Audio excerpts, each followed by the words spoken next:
سارے پاکستان کی یوتھ کے لیے جو پیغام میں آج دینا چاہتا ہوں وہ یہ کہ دیکھیں، جب ہم 5 وقت کی نماز میں ایک چیز مانگتے ہیں اور وہ ہے کہ اللہ ہمیں ان کے راستے پہ لگا جن کو تو نے نعمتیں بخشی، اس راستے پہ نہیں جو اپنی تباہی کے راستے پہ نکل گئے۔ میں صرف چاہتا ہوں کہ اس کے اوپر غور کریں،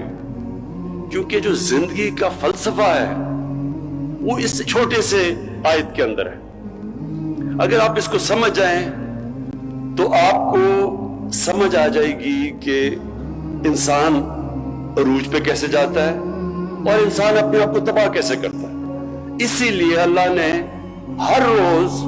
5 وقت آپ کو صرف یہ کہا ہے مانگنے کے لیے کہ اللہ مجھے اس راستے پہ لگا،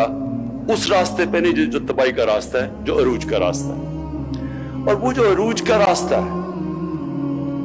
وہ کس کا راستہ ہے؟ وہ سب سے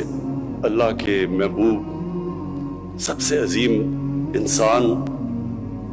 جو کبھی نہ اس طرح کا عظیم انسان آیا ہے اور نہ آئے گا، ہمارے نبی صلی اللہ علیہ وسلم۔ جب اللہ ہمیں حکم دیتا ہے کہ ان کی زندگی سے سیکھو